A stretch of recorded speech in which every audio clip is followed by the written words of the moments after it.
Les Comores est le seul pays où tu as plus de mauvaises nouvelles que de bonnes nouvelles chaque jour. Notre bilan d'aujourd'hui ne va pas être si long et on va commencer à Moroni où un homme aurait emprunté une somme colossale pour financer son Ada, son grand mariage, et qui va malheureusement décéder quelques mois après. En fait, selon les témoignages de Madame Sophia, elle aurait prêté une somme à un notable devant des témoins et même un enregistrement auprès de la préfecture de Moroni pour financer son Ada. Et malheureusement, il est décédé quelques mois après et sa famille, surtout ses enfants et ses frères, refusent catégoriquement de lui payer. En tout cas, elle dit qu'il ne pardonnera pas son argent parce que oui, ça reste une somme très énorme. Et moi, je pense qu'il est temps de revoir peut-être notre culture et nos coutumes. Parce que c'est bien beau de faire le ada, devenir notable, respectable au sein de la ville ou du village, mais les conséquences sont très très difficiles, non seulement dans la vie d'ici-bas, mais aussi pour l'au-delà.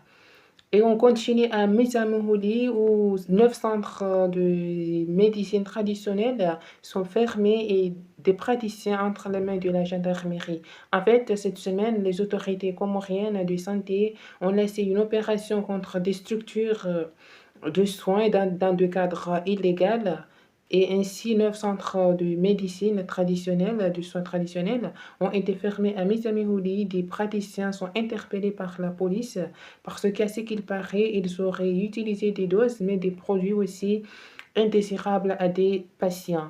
On revient à Moroni où une fille de 6 ans ou de 5 ans, selon les versions de la Gazette comorienne ou de Comores Info, aurait été gravement violée alors qu'il s'est rendu à l'école coranique. En fait, selon les témoignages de son père, cette petite fille de 6 ans aurait quitté la maison le matin pour se rendre à l'école coranique et puis plusieurs heures après, elle ne revient pas. Son père est inquiet. Il s'est rendu à l'école coranique pour savoir ce qui s'est passé, pourquoi sa fille ne revient pas et on lui a dit que sa fille ne s'est pas présentée ce jour-là à l'école coranique. Il a déjà alerté directement les voisins pour chercher la fille. Ils ont cherché partout et ne l'ont pas trouvée jusqu'au soir ou le lendemain matin selon les versions, encore une fois de la Gazette comorienne et de Comores Info.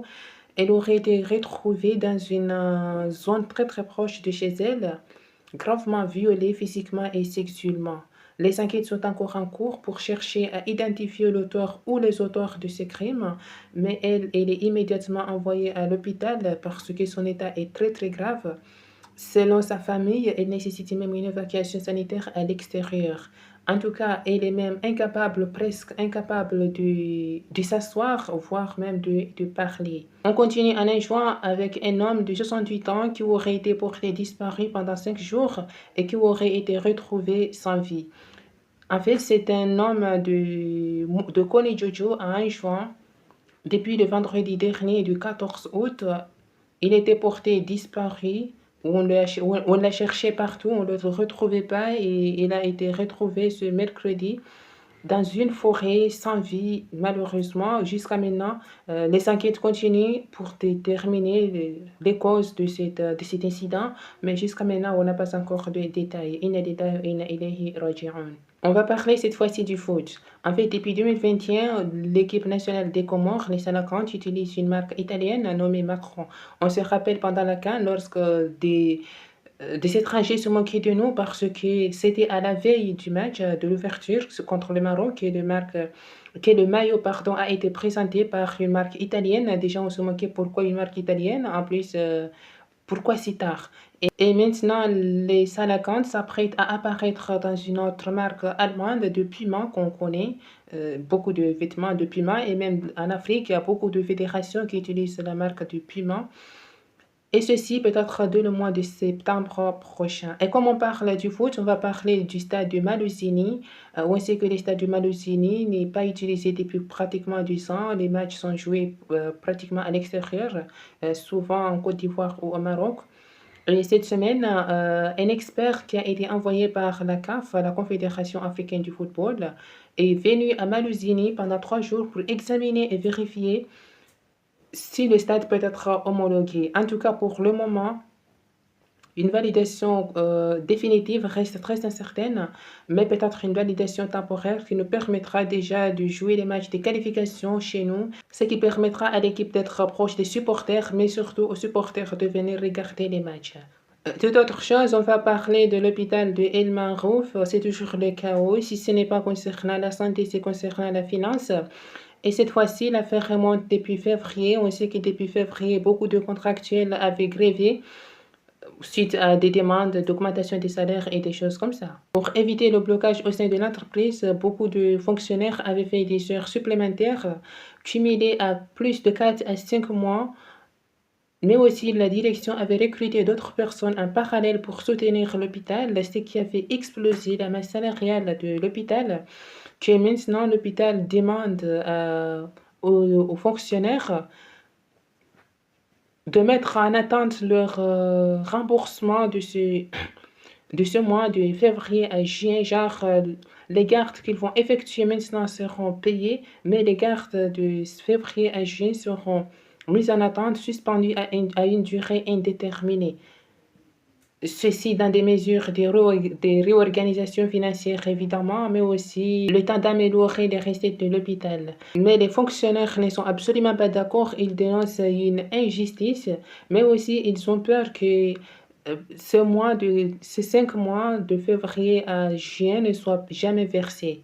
On continue avec la loi raciste qu'on avait évoquée la semaine dernière, qui a été mise en place selon laquelle il faut interdire des métiers, notamment le commerce à petite taille, aux seuls Comoriens de souche.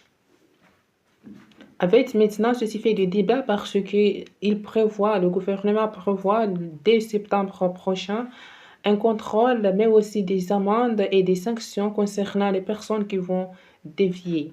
En fait, ce qui est fou, c'est que cette loi exclut même les Comoriens naturalisés, genre qui ont eu la nationalité après qu'ils se sont mariés avec des Comoriens ou qui ont vécu dans le pays pendant longtemps et qui ont demandé la nationalité, qui vivent dans le pays avec leurs enfants dans des conditions vraiment légales, ou aussi les Comoriens qui sont nés à l'extérieur, genre des Comoriens, tes deux parents sont Comoriens ou un de tes parents est Comorien, mais tu es né à l'extérieur, tu es aussi éligible.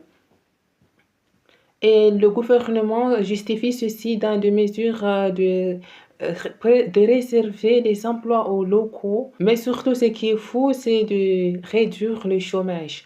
Genre, moi, je me demande, vraiment, c'est du n'importe quoi. Je me demande, par exemple, imaginons, quelqu'un qui a bac plus 5, qui l'a fait aux Comores, à Madagascar, au Sénégal, au Maroc, peu importe. Est-ce que vous imaginez que son souhait, c'est de venir à volo pour vendre des épices? Jusqu'à dire que interdire de vendre des épices aux étrangers, surtout aux Malgaches, j'imagine, parce que la plupart sont des Malgaches, c'est pour réduire le chômage. C'est quoi cette idée? Parce que normalement, quelqu'un qui veut vendre des épices à Volofolo ou à Moutamoudou, je sais pas, il n'a pas besoin d'aller faire des études de bac plus 5. Mais aussi, si on regarde, nous les Comoriens, nous sommes tellement nombreux à l'extérieur que la proportion se rapproche même de 50%. Il faut aussi se demander ce qu'eux ils peuvent faire pour nous.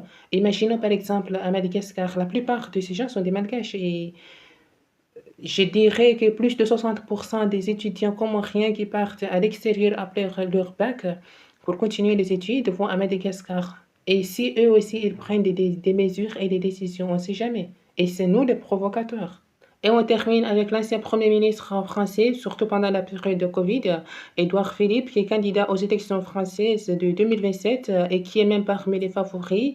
Ça nous concerne parce qu'il a fait cette semaine, ce jeudi, des propos disant comme quoi, s'il a eu accès aux Élysées, il va créer un centre en Afrique de l'Est pour mettre et détenir les migrants de Mayotte. Genre, les gens qui sont des clandestins à Mayotte seront ramenés dans des centres qui vont être créés en Afrique de l'Est, Tanzanie, Kenya, je ne sais pas, pour les détenir là avec une restriction de liberté et des conditions bizarres afin de faire pression à leur pays d'origine pour les rapatrier. Ceci fait débat ou paniquer certains Comoriens, parce que si ceci voit le jour, ça va être un coup dur et malheureusement, on sait que qu'on le veuille ou non, on ne peut pas rivaliser avec la France. On n'est quasiment pas à la hauteur, que malheureusement, Espérons que ceci ne voit pas le jour. Je ne sais pas si parce que ça reste aussi un peu flou, qu'un pays accepte, comme ça. Évidemment, ça sera dans des cadres, de financer, mais je ne sais pas si ça peut voir le jour. En tout cas, les Comoriens sont paniqués.